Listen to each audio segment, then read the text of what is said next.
The morning fog hung thick over Windsor Castle as Camilla Parker Bowles stood at her bedroom window, watching the guards change shifts below.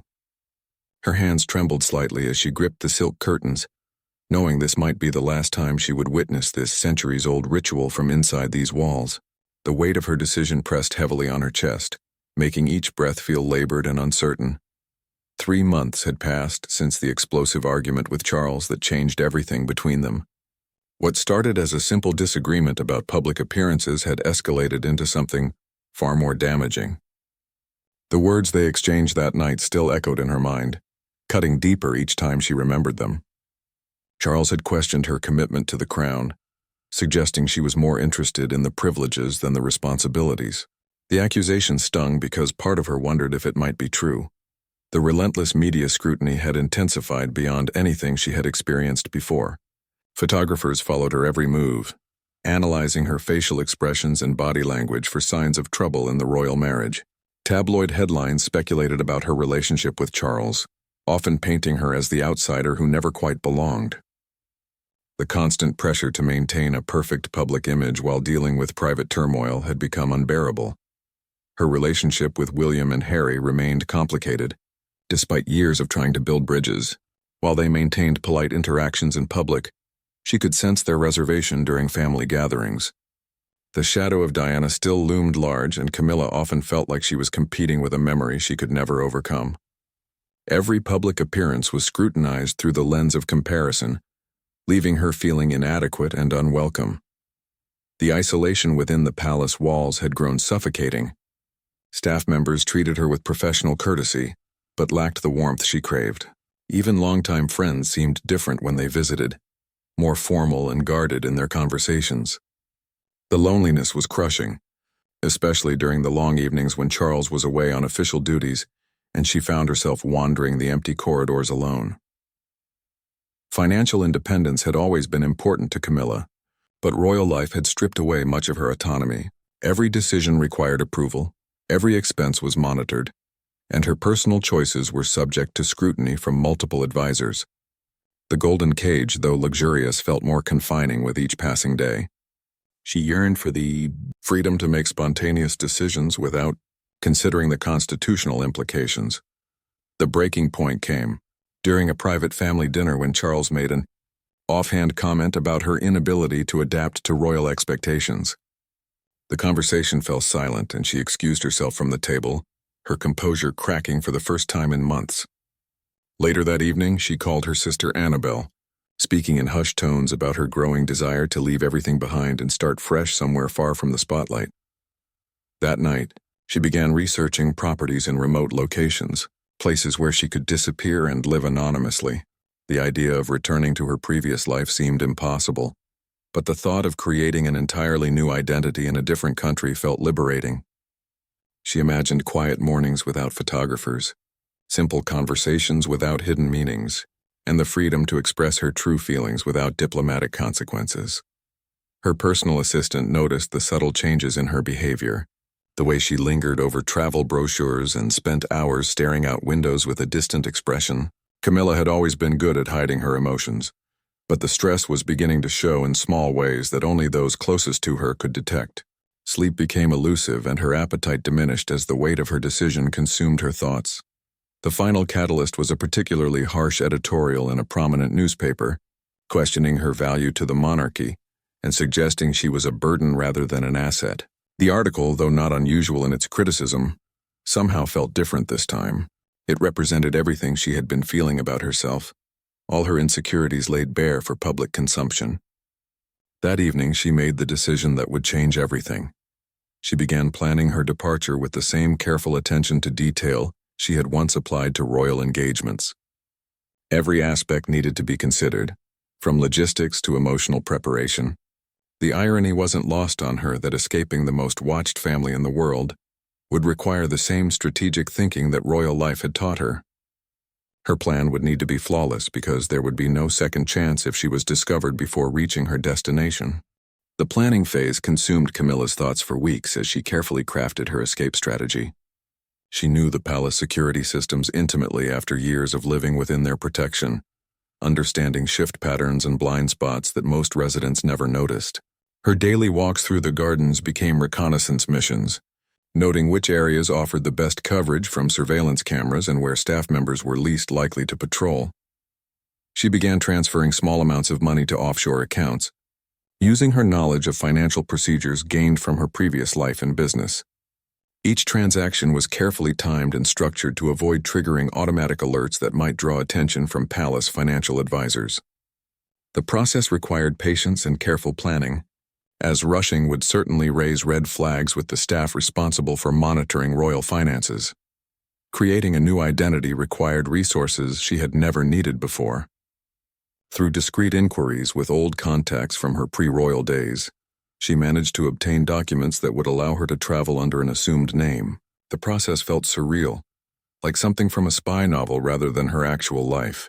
She wondered if other royals had ever contemplated such drastic measures or if she was unique in her desperation to escape. Her cover story needed to be believable to avoid suspicion from household staff who monitored her schedule. She announced plans for a private retreat to a wellness center in Scotland, complete with detailed itineraries and accommodation bookings that could be verified if questioned.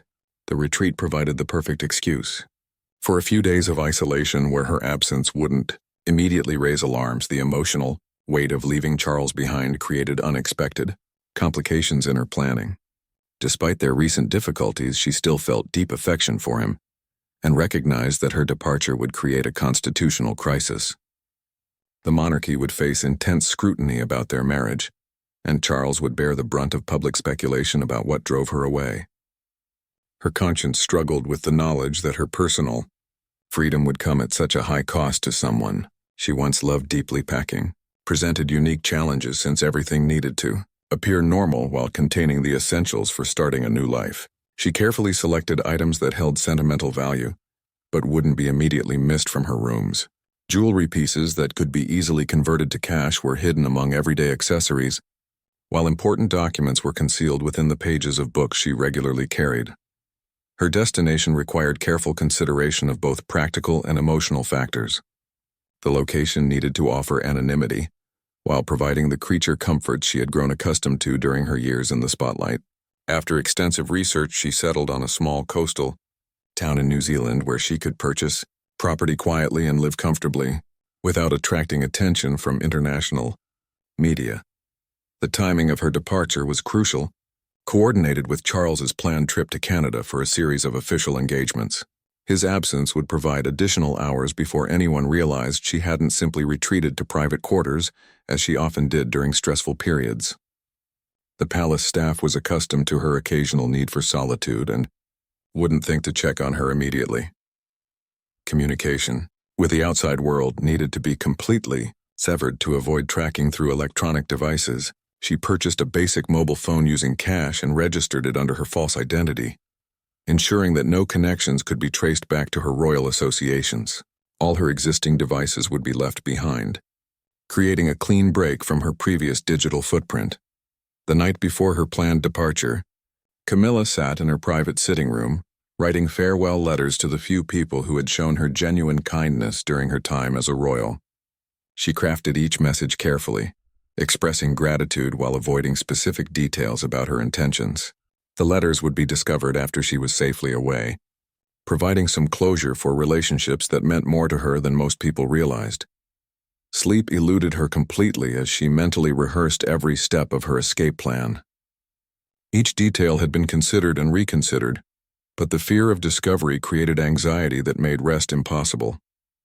She found herself questioning whether she had the courage to follow through with such a dramatic decision, knowing there would be no possibility of return once she crossed that line. The morning of her departure dawned gray and overcast, matching her somber mood as she prepared for what she believed would be her final hours as a member of the British royal family. Every routine action felt significant, from her last cup of tea in the royal china to her final glance at the portraits lining the corridors she had walked for so many years. The morning of her planned escape, Camilla moved through her usual routine with mechanical precision, while her heart raced with anticipation and terror. She dressed in comfortable traveling clothes, choosing items that would help her blend in with ordinary passengers rather than stand out as someone accustomed to luxury. Her hands shook slightly as she applied minimal makeup, knowing this might be the last time she would need to maintain the polished appearance expected of a royal family member.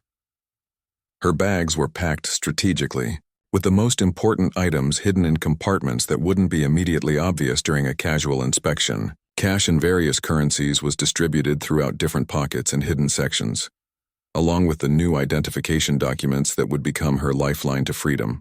She had rehearsed her new name countless times, practicing the signature and backstory until they felt natural. The walk to the car felt like a death march, each step taking her further from the only life she had known for the past several years. The driver, a longtime palace employee named James, greeted her with his usual professional courtesy, unaware that he was participating in what she believed would be her final departure from royal grounds.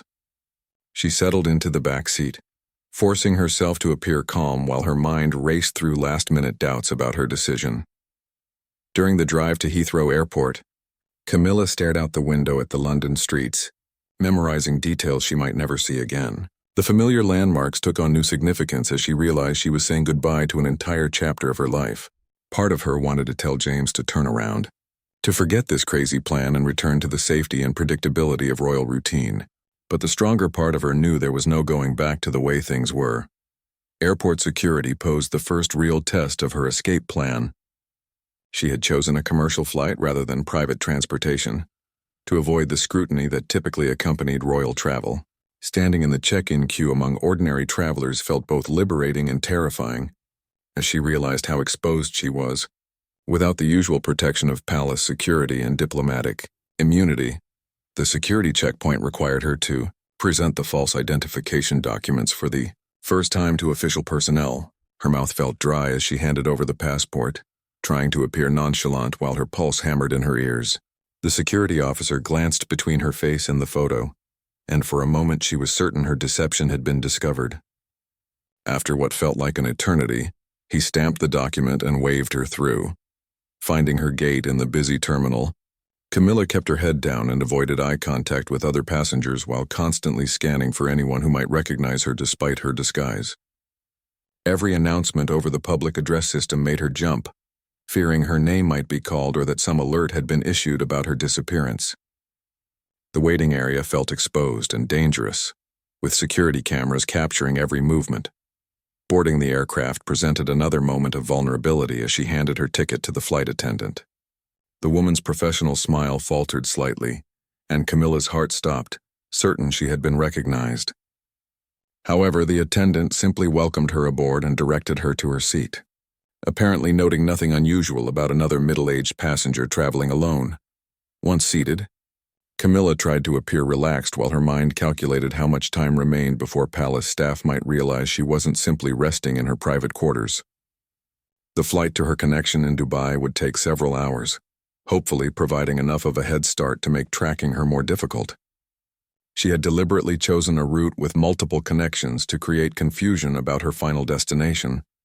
The aircraft began its taxi to the runway, and Camilla felt a mixture of relief and profound sadness as London fell away beneath the wings. Everything she was leaving behind represented years of her life, relationships that mattered to her, and responsibilities she had tried to fulfill despite their personal cost. The magnitude of her decision hit her fully as the English coastline disappeared from view. During the long flight, she found herself unable to concentrate on books or movies, instead replaying conversations and moments from her royal years. She thought about Charles and whether he would understand her reasons for leaving, or if he would see her departure as the ultimate betrayal. The knowledge that her actions would likely cause him personal and professional embarrassment weighed heavily on her conscience. Her connecting flight in Dubai provided another test of her false identity, as she navigated international customs procedures without the diplomatic status that had smoothed her travels for years. Standing in line with other passengers, she felt both invisible and utterly exposed, grateful for the anonymity while terrified that her luck might run out at any moment. The final leg of her journey would take her to New Zealand, where she had arranged to purchase a small property under her assumed name. The remote location offered the privacy she craved, but also represented complete isolation from everything familiar in her life. As the aircraft lifted off from Dubai, she wondered if she would ever see England again, or if this dramatic escape would become a permanent exile from everything she had once called home. Back at Windsor Castle, The palace guard named Sergeant Michael Thompson was conducting his routine security sweep of the royal quarters when he noticed something unusual. Camilla's travel bags, which should have been removed for her planned retreat to Scotland, remained in her dressing room despite her reported departure earlier that morning. The inconsistency troubled him, as royal logistics were typically managed with military precision, and such oversights were extremely rare. Thompson had served in palace security for 15 years, developing an instinct for details that others might overlook. He knew the routines of each royal family member intimately, understanding their habits and preferences in ways that helped him provide better protection. Camilla's sudden change in travel patterns, combined with her recent withdrawn behavior, had already been noted in security briefings as a potential concern, requiring closer monitoring. His training dictated that any unusual circumstances involving royal family members should be investigated thoroughly, regardless of how minor they might seem. The bags themselves appeared to be packed, but their presence contradicted the official information about her departure. Thompson made the decision to examine their contents, knowing that protocol required him to report any suspicious findings to his superior officers immediately. Opening the first bag revealed an assortment of clothing that seemed appropriate for a wellness retreat, but Thompson's experienced eye noticed several anomalies. The selection included items that would be suitable for extended travel, rather than a brief Scottish getaway. Hidden compartments contained jewelry pieces that seemed unusual for a simple retreat, including valuable items that would typically be secured in the palace vault during her absence. The second bag contained what appeared to be research materials about property purchases in foreign countries, along with financial documents that had no apparent connection to her planned retreat. Thompson found detailed maps and travel guides for New Zealand, complete with handwritten notes about local customs and banking procedures. The materials suggested planning for something far more elaborate than a simple wellness break. Most concerning was the discovery of multiple mobile phones hidden within the bag's lining, devices that weren't registered with palace communication systems. Royal family members were required to use secure communication devices that could be monitored for security purposes, making the presence of unregistered phones a serious breach of protocol. Thompson realized he had stumbled upon evidence of something far more significant than a simple packing oversight. Hidden within a false bottom of the largest bag, Thompson discovered what appeared to be false identification documents bearing Camilla's photograph, but different names and biographical information. The quality of the documents suggested professional creation rather than amateur forgery, indicating significant planning and resources had been invested in their production. This discovery transformed his investigation from a routine security check into a potential national security concern. Financial records hidden among seemingly innocent personal items revealed evidence of substantial money transfers to offshore accounts over the past several weeks. The amounts involved were significant enough to fund an extended period of independent living, and the destinations suggested careful planning to avoid easy tracking by authorities. Thompson recognized that he was looking at evidence of a carefully orchestrated escape plan. Personal letters addressed to various individuals, apparently intended to be discovered after her departure, provided confirmation that Camilla had been planning to leave permanently rather than temporarily. The emotional content of the letters suggested she viewed this as a final goodbye to her royal life, with no intention of returning. Thompson realized that the royal family was potentially facing an unprecedented crisis. The discovery of detailed floor plans of the palace, marked with security camera positions and guard patrol routes, indicated that Camilla had been studying the security systems with the intent of avoiding detection during her departure. Her intimate knowledge of palace operations, gained through years of residence, had been weaponized against the very systems designed to protect her. Thompson felt a chill as he realized how thoroughly she had planned her escape. Among the most shocking discoveries were communication records with private investigators and document forgers, suggesting she had been building a network of contacts to facilitate her disappearance. The professional nature of these arrangements indicated she had been planning this escape for months, carefully assembling the resources needed to vanish completely from her royal obligations. Thompson understood that he was looking at evidence of the most elaborate royal escape attempt in modern history. The implications of his discoveries were staggering, as Camilla's departure would create constitutional questions about the stability of the monarchy and Charles's position as heir to the throne. Thompson knew that his findings would trigger emergency protocols throughout the palace and potentially involve international law enforcement agencies in tracking down a missing member of the royal family. His hands trembled slightly as he photographed each piece of evidence, understanding that these discoveries would change everything for the royal family and potentially alter the course of British history. The weight of responsibility felt crushing as he prepared to report findings that would launch the most significant royal crisis in decades, knowing that his routine security check had uncovered a plot that threatened the very foundations of the monarchy. Sergeant Thompson's immediate supervisor, Commander Elizabeth Hayes, received the emergency report with a mixture of disbelief and growing alarm. As head of Royal Protection Services, she had dealt with numerous security concerns over her 20-year career. But nothing had prepared her for evidence of a planned escape by a senior royal family member. The implications were so serious that she immediately convened an emergency meeting with the most senior palace officials available. The private secretary to the Queen, Sir Anthony Morrison, was summoned from his afternoon appointments to review Thompson's findings. His face grew increasingly pale as he examined each piece of evidence, understanding that this represented a crisis that could potentially destabilize the monarchy itself. The careful planning evident in Camilla's preparations suggested she had been considering this escape for months, while maintaining her public duties and private relationships. Within hours, a discreet investigation team was assembled, including representatives from MI5, Scotland Yard, and Palace Security Services. The team's primary objective was to determine Camilla's current location and assess the security implications of her disappearance. They worked under absolute secrecy, knowing that any leak of information could trigger a media frenzy that would damage the royal family's reputation irreparably. Intelligence. Analysts began tracing the financial transfers identified in Thompson's search, following the money trail through multiple international banks and offshore accounts. The sophistication of the financial arrangements suggested professional assistance, leading investigators to examine Camilla's recent contacts and communications for evidence of accomplices. Each discovery revealed new layers of planning that demonstrated her determination to disappear completely.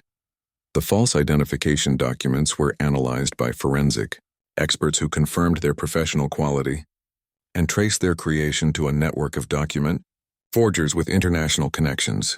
This revelation elevated the investigation to include counterintelligence specialists concerned about potential security breaches involving classified information about royal protection procedures. The possibility that state secrets might be compromised added urgency to the search efforts.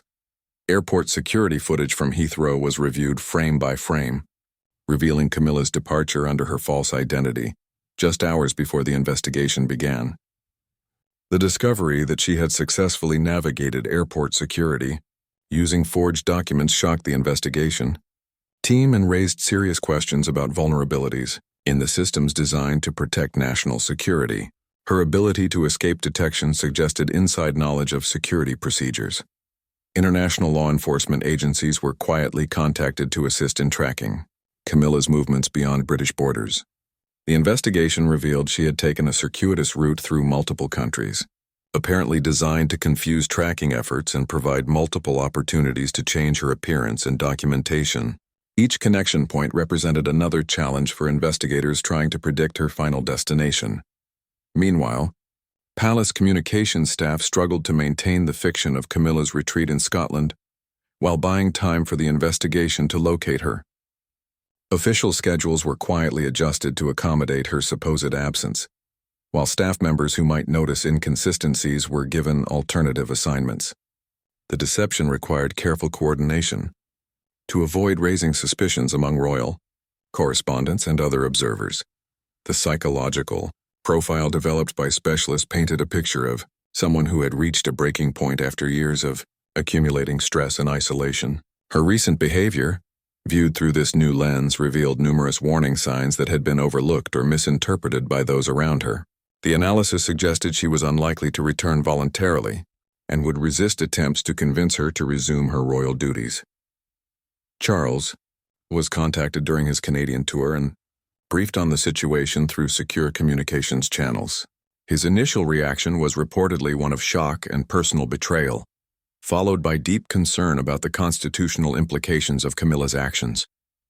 The timing of her escape during his absence added another layer of complexity to an already difficult situation, as his immediate return would attract unwanted media attention. Intelligence gathered from New Zealand immigration records confirmed Camilla's arrival in Auckland under her false identity, providing investigators with their first concrete evidence of her destination. Local authorities were discreetly contacted to assist in locating her, without triggering media attention that could compromise the operation. The remote location she had chosen demonstrated her understanding of the challenges facing anyone trying to find her private. Investigators hired by the palace began examining property records in areas where Camilla might have established a new identity, looking for recent purchases that matched her financial transfers and travel timeline. The search revealed she had been more thorough in her planning than initially understood, with evidence suggesting she had been preparing safe houses and financial resources for over a year. The discovery of Camilla's escape plan created a domino effect throughout the palace hierarchy, as officials struggled to assess the long-term implications for the monarchy's stability and public image. Emergency protocols were activated to prepare for various scenarios, including the possibility that her disappearance might become public knowledge before she could be located and convinced to return to her royal duties. 3 days after her arrival in New Zealand, Camilla was settling into a small cottage she had purchased months earlier in the remote coastal town of Raglan on the North Island's west coast. The property, bought through intermediaries under her false identity, offered the isolation she craved while providing stunning views of the Tasman Sea.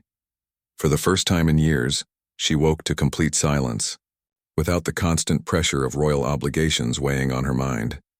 The freedom felt intoxicating yet terrifying as she explored her new surroundings without security escorts or carefully planned schedules. Simple activities like grocery shopping and walking on the beach took on profound significance, representing the ordinary life she had sacrificed when she became part of the royal family. Local residents accepted her cover story about being a recently retired businesswoman seeking a quiet place to write her memoirs. Her daily routine began to establish itself around the natural rhythms of the coastal environment, rather than the rigid protocols of palace life. Morning walks along the black sand beaches provided time for reflection and healing, while afternoons were spent reading books she had been too busy to enjoy during her royal years. The absence of constant scrutiny allowed her to express emotions she had suppressed for years. However, the isolation also brought unexpected challenges as she grappled with the magnitude of her decision. Guilt about abandoning her responsibilities gnawed at her during quiet moments, particularly when she thought about Charles and the constitutional crisis her departure would create. The weight of potentially damaging the monarchy forever sometimes felt unbearable, especially during the long evenings when loneliness crept in.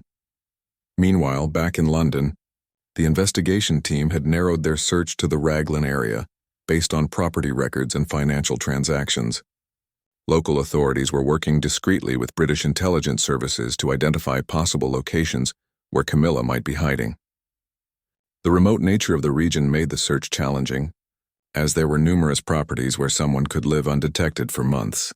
Charles had cut short his Canadian tour and returned to London, where he was briefed on the full extent of Camilla's preparations and the implications of her disappearance.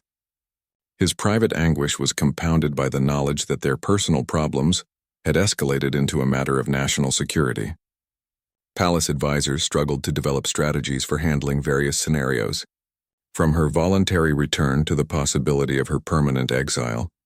The Queen was informed of the situation during a private audience with Sir Anthony Morrison, who presented the evidence of Camilla's escape with deep regret about the security failures that had allowed it to happen.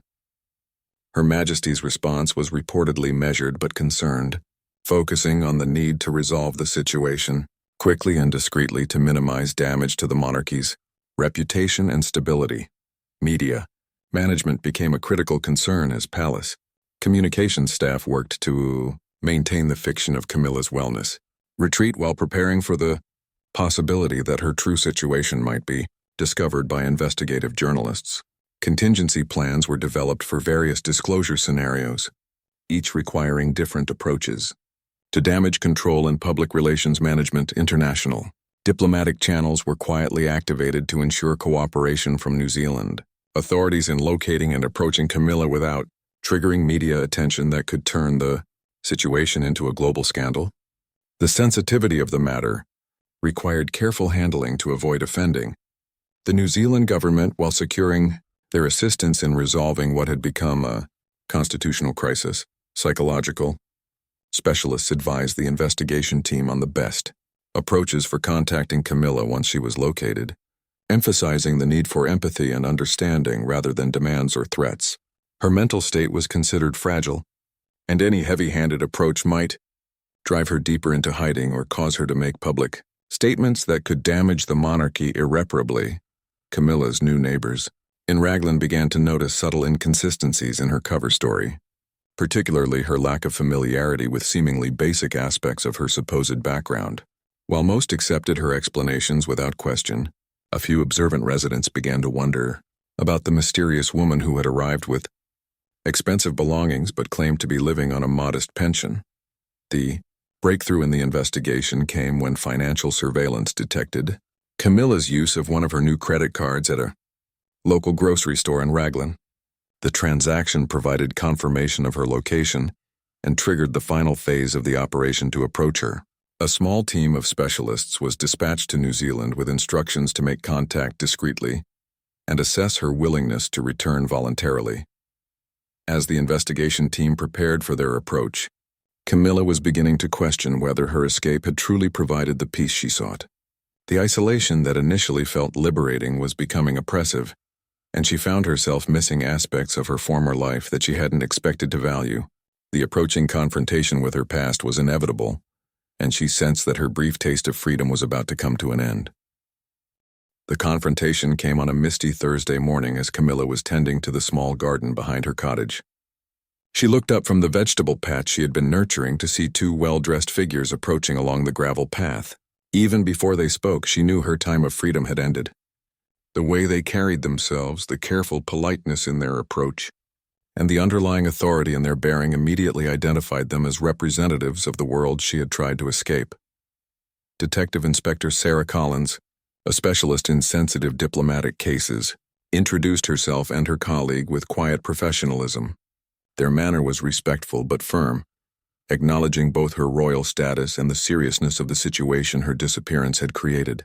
Camilla invited them inside, knowing that resistance would be futile and that the conversation ahead would determine the rest of her life. The discussion that followed was emotionally charged, yet carefully controlled, as both sides understood the historic significance of the moment. Collins explained the constitutional crisis that Camilla's departure had triggered, the resources that had been dedicated to finding her, and the growing risk that news of her disappearance would leak to international media. The implications extended far beyond personal consequences to include potential damage to the monarchy's stability and Britain's international reputation. Camilla listened with growing resignation as the reality of her situation became clear. Her escape, while temporarily successful, had created problems that extended far beyond her personal unhappiness. The detailed planning that had enabled her departure had also left a trail that made her eventual discovery inevitable. The isolation she had sought was ultimately unsustainable given her public role and the resources available to those seeking her return. The negotiation process took several hours as palace representatives, speaking through secure communication channels, offered various compromises designed to address Camilla's concerns while ensuring her return to royal duties. Proposals included modified schedules that would provide more privacy, adjusted public roles that would reduce media exposure, and professional counseling to help her cope with the pressures of royal life.